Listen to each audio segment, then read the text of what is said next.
just one time, I would like to be half as smart as my wife is.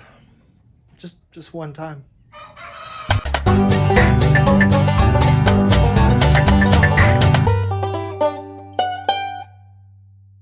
Hey y'all, it's Chris with Rockin Farm. I'm out here trying to get a little more filming done and work on another project. And of course, because I just started speaking, the guineas want to talk too.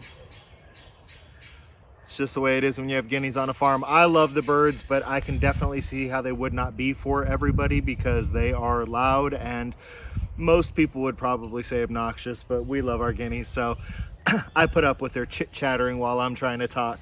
So out here on the farm today, my knee is still absolutely killing me, but there is a very good possibility that I could be going back to my full-time job, my full-time day job, sometime in the next 4 to 11 days. So I've got to get some projects done.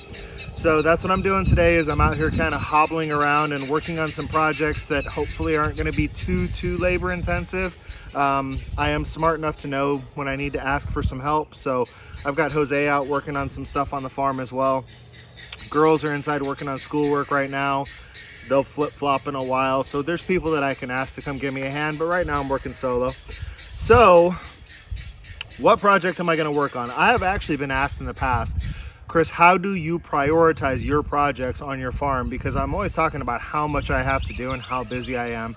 And there are projects that will get put off for months and months and months and months. Maybe I start a project and then it doesn't get worked on at all for several months. So how do I prioritize my projects? It's actually pretty simple.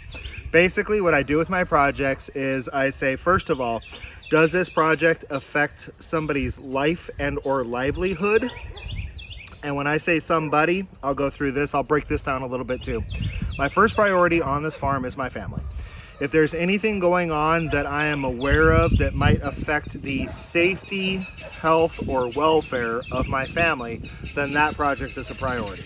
So if my chicken coop is about to collapse, but so is the roof on my daughter's bedroom, daughter's bedroom takes a priority, obviously. I'll be working on that project first. Now, if the family's taken care of, if we've got our groceries, shelter, all of our immediate needs are met. Notice I said needs, not wants.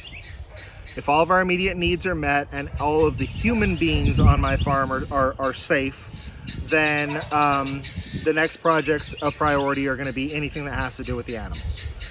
So again, I might have my garden being ravaged by something, but the chicken coop is collapsing. The chicken coop is going to take priority. So I consider plants living beings as well, but they're my third stage. Third stage is my fruit trees, my garden, stuff like that. So if the people are all in good shape, if the animals are all in good shape, then my next focus on projects is going to be the garden. And then if I don't have any projects in any of those areas, then I start working on things like cutting down trees that need to be cut down, mowing a certain area, something like that. So the projects are constantly shifting because I can be really working on trying to eradicate the delicate, beautiful little flower that creates what we here, it creates what we here call hitchhikers. I might be working on eradicating that beautiful, delicate little flower with some weed control, getting out there with the mower and the weed eater so that we don't have these little sticker burrs all over our property. And then something comes up with the chicks or the chickens, and that's actually kind of where I'm at today. So the project I'm going to be working on first today is our chicks are now about 9 weeks old, I think. Maybe it's 10, I don't really remember. But the grow out room that we keep them in, we went in there yesterday and it was just very hot and very stuffy in there. But this room that I have the babies in only has one window, and we've been keeping that window open, which definitely helps, but it's still just kind of stuffy in there. So I need to work on some vent and fan projects, plus they're getting bigger, so I need to improve their roosting setup so that they can really get used to roosting like a big boy or a big girl. And then it's just a matter of a few more weeks really before they're going to be moving on to the big coop. So I need to make some improvements in the big coop as well. So that's the focus of our projects today, is chicken projects galore. And the way that I got to that is through my little system that I just mentioned. So follow along, and we're gonna make some changes first to the babies grow out area. And we've decided that that's going to be a permanent grow out area for poultry. When we get ducks, we'll grow ducks out in there. When we get turkeys, we'll grow turkeys out in there. It just worked really well. So I've decided that it's not going to be my workshop. I've got another area on the farm that I can turn into a workshop. So that's going to be a permanent poultry nursery. So I'm going to do some work on the poultry nursery, not just for these chicks, but for future chicks as well. And then if we have any time left, we're going to get some work done on the actual chicken coop. So follow along, and I hope you enjoy. So getting ready to work on this project, but this is kind of cool. It's not real often that we get visitors here to the farm, but I wanted to take the opportunity to introduce y'all to my biggest fan. There it is. So I'm gonna pull this down, and it's gonna be part of my ventilation system for the baby chicken's coop area. All right, so you gotta work with what you have, right? So what I wanna do is I wanna put a vent in right up in this area here that's between this large 2x12 and those little header things. I wanna put a vent in there. I'm gonna mount the fan inside the coop. So I don't happen to have any welded wire around right now. I've used it all up. I don't have any chicken wire laying around right now. I've used it all up too. I'm gonna have to make a run to the hardware store at some point, or find somebody locally that's trying to sell off a roll or something. But right now I don't have any. I've been using it all up on projects. But what I do have is this piece of latticed trellis material that just so happens to already be almost the exact dimensions of this area here. So all I need to do is grab my cordless circular saw. I'm going to cut me out an opening. I'm going to nail this up in there, and then I'm going to mount that fan, and we'll see how it works. Just opened up this ventilation hole right here, and I'll tell you what, as soon as I opened up that ventilation hole, I was smacked in the face by this gust of breeze that did not exist inside that grow out pen prior to me cutting this hole. So I had that window on the other side, but just like your house, if you open one window, it does no good. So now that I've got two windows open, the air just flows through this coop, and like the barn is actually getting cooler out here where I'm standing as we speak. So I'm going to throw this piece of trellis in there because it's what I have, but I'm going to attach it temporarily. I'm going to throw some screws in it because I definitely need to go get some welded wire and make sure that this ventilates very well. Obviously, this material here, it's going to vent better than solid plywood will, but there's not a whole lot of holes in it. So I definitely need wire in that. I just don't have any right now. So temporary solution until I can give it a permanent fix. But y'all, what a difference. I mean, plans changed yet one more time. My wife came out to check on me, see how I was doing. And I was explaining to her, you know, hey, this lattice will just be up here temporarily until I get my hands on some welded wire and blah, blah, blah. And she says, well, if it's just temporary, then why don't you just put up a piece of screen? So we just put up a piece of screen. And to add insult to injury, she goes, don't you have some of that metal screen up there too? So it's better than just, you know, the screen that goes on your windows. It is a metal screen, and it is just temporary until I get some welded wire, and it allows full airflow. And why don't you just use a piece of screen? You know, just one time, I would like to be half as smart as my wife is. Just one time. Our ventilation project is basically complete. I told you I still want to put some welded wire up there. And then once I go purchase the welded wire, there's a very good possibility I may put in another vent hole over here. First, I'll wait and see how the one works. If the one works fine, I'm not going to put a second one in. I've got the fan mounted to the ceiling over here. I'm drawing all of that cooler outside air in through here.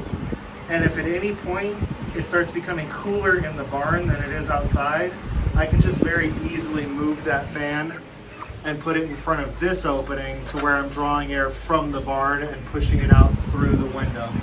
So that's it for ventilation. And y'all, it is much cooler in here. It's probably 5 degrees cooler in here than it was before I put the fan in. So now I just got a few more things to work on to make this a safer and more permanent situation for future chicks. What I'm going to work on right now is replacing these little baby roosting bars that I put in here. What I'll probably do is take these and just set them out in the workshop, and then if we get new birds, I can bring these back in. But I have a better solution now that these guys are much bigger and they're actually wanting to roost. Let me show you what my plan is. Okay, so y'all know I'm all about using scrap. A couple of years ago, my former boss, friend of the family, had me come take a porch that they'd ripped out of a rental property they had purchased. So these are the railings from that porch, and trying to work a little smarter and a little less hard here, especially because the knee's giving me trouble. What I did is I took that railing and basically I took one slat out, left one, took out two, left one, took out two, left one, all the way down. So now I can just go take these two 6-foot long roosting bars and lean them up against the wall and screw them in. And this should provide adequate roosting for these guys without them pooping all over each other, and really start teaching them how to roost higher, so that when they get into the big coop, it's not that big of a deal for them to jump up onto the 4-foot roosts that are in there. You know, they've got the saying that curiosity killed the cat. I'm pretty much convinced that curiosity actually killed the chicken. These are some of the most curious animals I've ever met in my entire life. But as you can see, the new roosting bars are already being put to use. I think it's good spacing. They're not going to poo on one another, and they can make the climb. There's a few things that I still want to do in this room to make it more of a permanent situation, but this is what's kind of cool, is that, you know, I've got ventilation figured out. So now it's just going to be a matter of monitoring this room over the course of the year to see if there's any times of the year where we cannot brood animals in here because it's either just way too hot or way too cold. I now have a permanent solution for these roosting bars. So when they're really little guys, they can jump on that bottom one, and then they can just kind of work their way up as they get older. Like I said, I've got ventilation figured out, I've got heat figured out, I've got roosting figured out. I've got a permanent solution that keeps the water up out of the hay. I've got a permanent solution that keeps the feed up out of the hay. So the types of things that I want to come in here and do now are stuff like, I've got some nails sticking out of the wall that I want to cut back. I've got this cabinet shelf that I want to take and install out in my workshop. Let me see, same thing with that box. I want it to come out of here so that our curious little chickens aren't just jumping and crapping all over that thing up there. I may or may not put in another ventilation window. I definitely want to put a piece of plywood over top of this opening that has the junction box in it. I'd like to find a more permanent solution for the lighting. Right now I've just got one of these like old school light fixtures that the cord runs out under the door and I plug it in right outside the door. So maybe actually install a light that's on a switch. But we're definitely getting there, and we definitely have a scenario now where inside the barn, which is much easier to climate control, I can brood chicks in that that same container, the stock tank that you guys have seen me brood chicks before, but now I can brood them out here and not have dust and stuff all over my laundry room. After I'm done brooding the chicks, I can take them right out of that stock tank into a environment that is already familiar to them, and they can grow out in this area until they're either ready to be added to my flock or moved to a paddock. It depends on if it's turkeys or ducks or guineas or quail or whatever it is that I decide to rear up in this room. I'm just excited that I have a place where I can really take good care of my poultry and make sure that they stay safe. So I do have some other stuff that I want to get done today, but in all honesty, I think for right now, my knee has had it.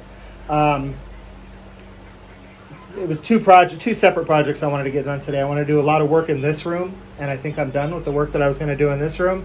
And then I wanted to do a lot of work in the chicken coop, but I think for right now I need to go put some ice on this knee because I've noticed that my bandage is feeling very tight, which tells me that there's probably some swelling in there. But so what I'll do is I'll cut this video off here, and then when I do the work in the chicken coop, that'll be another opportunity. So until I see y'all again, this has been Chris with Rockin Farm, and I want you all to please be happy and live healthy.